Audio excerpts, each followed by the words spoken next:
a close friend of mine actually told me that I was a people pleaser. Hindi ko ma-accept that I was like that because I did not see myself that way. Parang gusto mo lahat sila gusto ka. You want everyone to be happy with you. You want everyone to think na, oh, I'm a good person. I can do this. I can do that. So sobrang ginagawa mo yan. You're hurting yourself but you can't see it kasi you're just thinking na, hindi, mabait lang kasi ako. You're actually doing this not really for you, but actually for other people. It hurts, but I think it was a good reality check for me, you know? So, there's actually a very recent lang talaga na time that I started to realize na I actually have an addiction and then I could not admit it to myself, parang ganun. And then it was only until recently that I was like, yeah, I have an addiction. I need to actually stop this. What was it? I'm not gonna... Welcome to another season of the Press Play Podcast. Yay! Yay! Alright, dami tayo ngayon. Maraming support today. We're very happy because the crew actually expanded. And you know, with our addition of Kiko as our new co-host here, Happy to be here, guys. Happy to be here. we're so excited kasi maraming changes, marami ring mga learnings, especially from last season. As I've mentioned in our previous na episode 0. Trailer. Yeah, like, so many things have changed, especially yung set natin. Yung set natin. Right? Yeah, di ba? Look at that. Look at that. Yeah. Look at that. Oh. Actually, like, you guys can see, but yung cameras namin are a lot better. So, yung quality ng may lights na kami. It's so much better talaga compared last year.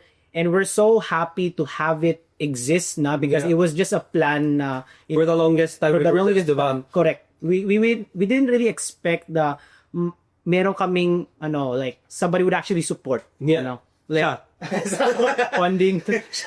Sa funding, and then after that we didn't expect na ganito yung magiging mukha niya. So we're just really happy that we're able to actually have a season 2. So like with all the changes din naman, marami talagang mga, let's just say, mga negative na mangyayari. Yeah, Even like if the change is positive, diba? Meron pa ring negative. Change is change. Diba? Correct. And then, merong time rin, actually, this is what I would like for us to talk about, is that I have an experience, I think, siguro mga couple of months ago, in which somebody, a close friend of mine, actually told me that I was a people pleaser. Ba? Ayan. So, the hard part about that one is that hindi ko ma-accept that I was like that because I did not see myself that way. You know, siguro in this way, like if I were to tie it with the Press Play podcast, siguro I was people pleasing, especially our clients, because that was the main reason why The guests, everyone, yeah. correct.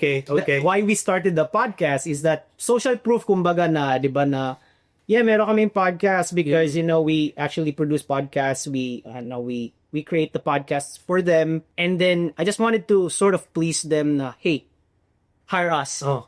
Kaya namin yan. Correct, Diba? kaya natin. But then, I was like, it seeped in pala, sabi ng friend ko. I mean, at least what they saw with me na, you know what? You're actually doing this not really for you, but actually for other people. Which, I was like, medyo it hurts. it hurts, but I think it was a good reality check for me, So, yun nga yung experience ko. I did not really take it that well, pero it was a wake-up call. Yeah, it's I needed. to point in your life where you need to grow. Yeah. Kasi, syempre ako, aminado. People pleaser. Yeah. Diba? I would do anything, hindi naman anything, diba? Hindi naman anything. Pero I would do everything that I can in my power just to make someone feel as if na, I'm doing something for them. Even if detrimental na siya sa akin. Even if, like, I'm getting hurt na, sabihin ko lang na, sige lang, okay lang. Yeah. Diba? At least ako yung parang lugi. Ba sila, okay na sila. To the point na hindi ko na na-realize na I thought I was just being kind to them. Yeah. Until sinabihan ako na, people pleaser ka kasi. Right. Kaya ginagawa mo to. Diba? How do you differentiate being kind and pleasing other people? Like, what's the line between that kasi? Yung good question though. Kasi like, if I were to really think about it, it's hard to differentiate. Diba? When you are the one trying to please people. Exactly. Kasi you try to put yourselves in a position where, or at least you consider yourself as a kind person because you are, you don't want to hurt their feelings, diba? Pero kung, like, if I define it myself, it's that I'm trying to, people please to get validation.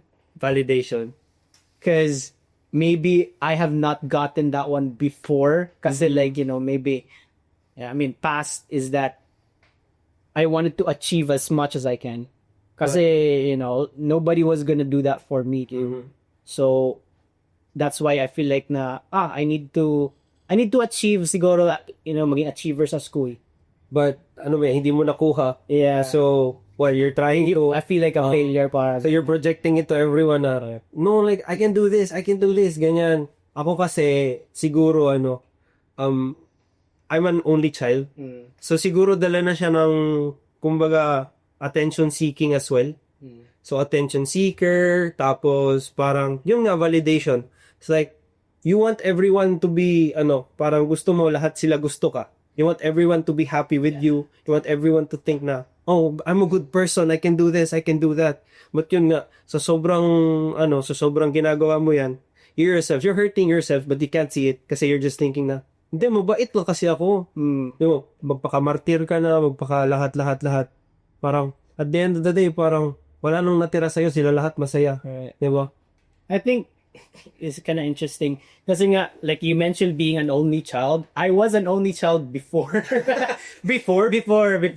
I obviously. So, I was an only child and then I wish na magkaroon ako ng kapatid. So, nagkaroon nga ako ng kapatid.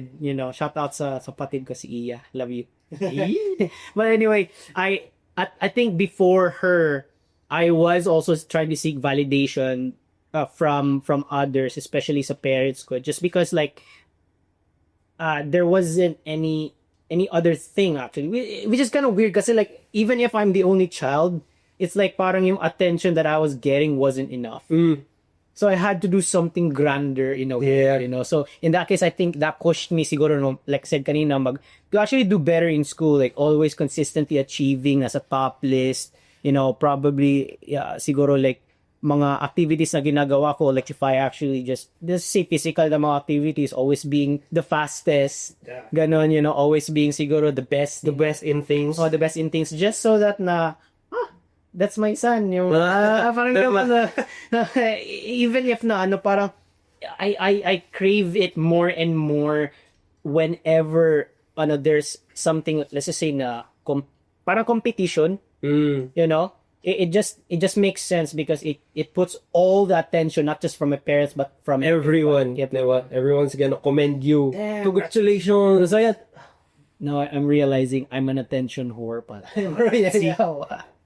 Basically, diba? That's where it stems. For me, I think that's where it stems talaga. Like you wouldn't want to please other people if you yourself is pleased with yourself. Yeah, diba? True. You're hoarding attention, diba? Yun nga, people pleasing because you want the attention to be on you.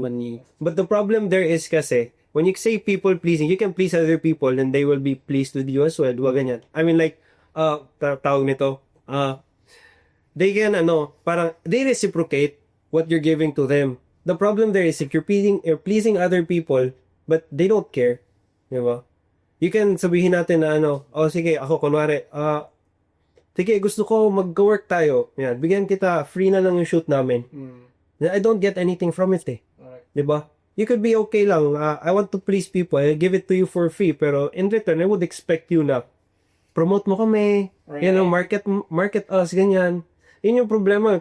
Please ka ng please ng people, pero wala ka naman nakukuha. And that's a very good point because like you end up sacrificing your own happiness for the sake of others' happiness. I think siguro rin because you might have experienced before na what it's like to be unhappy. So ayaw mo ring, you don't want that for others. Or at least that's how I felt before. Na I've experienced this, that I don't want you to experience that anymore. So, you know what? I'll sacrifice mine. Yeah. Butas ako, di ba? Yeah. Yeah, what do you get from it ba? Yeah, and then I started realizing that, like as I grew up, or at least even right now talaga, I feel like that's today's the wrong word. Siguro like recently lang talaga na I've been doing it like wrong, you know, like I still have to think about myself kasi I can't really help others or at least, you know, share the happiness with others. If di ako happy inside talaga, it's hard, kumbaga sabi pa, it's hard to give something that you don't have. That's true. That's true. So sa tingin mo bro, like what do you think are signs ba na people pleaser ka or a person? You know, I think like that's good. This is the problem. Ito yung nakita ko mutual sa ating dalawa. You yourself as a people pleaser can't tell yourself that you are a people pleaser. You need someone else to tell you that you are. Sino yun sa atin? Shout out. Shout out. Ay, nasa likod ng camera. Tsaka yung isa na sa Australia. Oh, yeah. Australia pa yun eh. It was a very eye-opening experience to actually have somebody to tell it to you straight. You know, it's not even it's not even just those people. Even for me, like my mom told me that. But that's the thing also, is like the people closest to you or at least like the people you know personally, if they tell you that, you won't believe them. You would just think na, para dili siguro. But the moment like a stranger or someone you just recently met tell you that, people pleaser ka kasi. Yeah. Then parang boom. If kaya niya sabihin yun sa akin harap-harapan, siguro totoo. That's true. Yeah, that's what really happened to me. Exactly. You know, like it took someone else that's not my family to actually make me realize na it must be true. It must be true. It must be true. So parang ano na rin siya, parang culture na rin siya na was like, you kind of believe others more than you believe your own family. I don't know why, pero that's just how it works. Yeah, and I feel like, I hope though that it does change in the future kasi nga, like with this podcast, at least, you know, being able to open up topics like this would be able to at least help out whoever is watching this, you know. Of course, we're just talking here, you know, we're just exchanging experiences, mga lessons natutunan namin, mga experiences, but at least if there's anybody out there who feels the same way like this, don't be afraid, you know, don't worry, because you're not alone, you know, you're just like us. It's just like us. You just need that wake-up call. And if hindi dadating sa iyo wake-up call na yan, sabihin ko na lang sa inyo agad, baka people pleaser ka nga. Yeah. Diba? That's true. Sa amin mo na pakinggan. Yeah. If you feel that you're being used, if you feel that if you're sacrificing yourself for other people, you might just be a people pleaser. Correct. See it for yourself. Look in the mirror. Tingnan mo mata mo, sabihin mo, people pleaser ba ako? I like that. Diba? Parang, it's a self-check. Self-check. Oh, if no one's gonna tell you, diba, might as well tell yourself.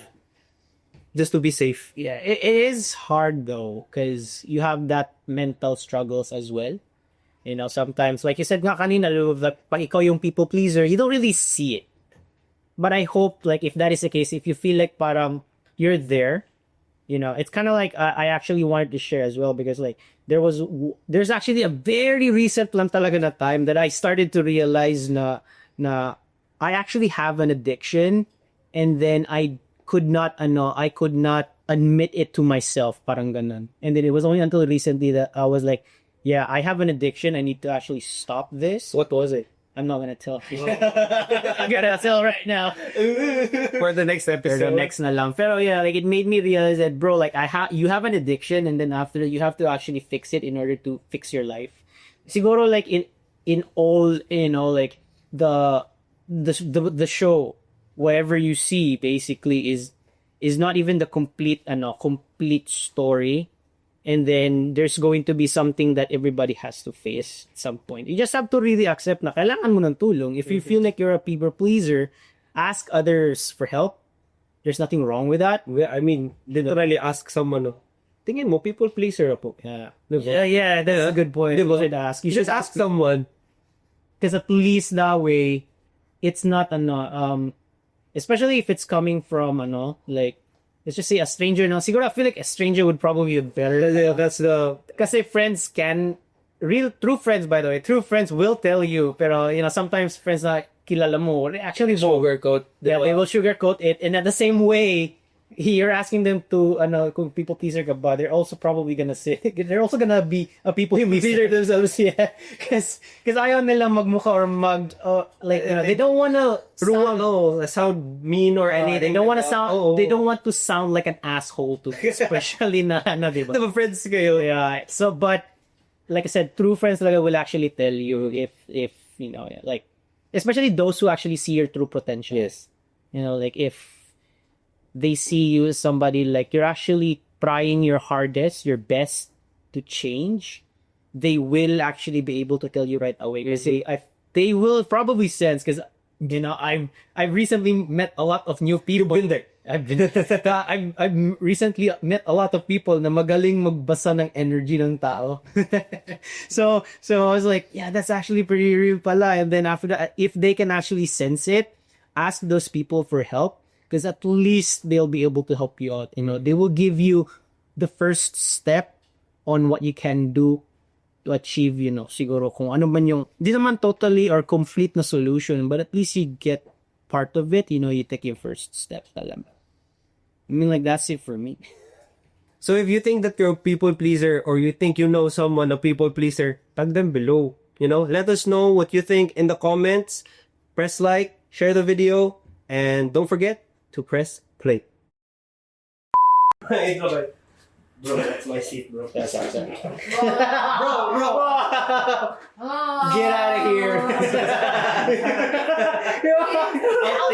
Outtakes.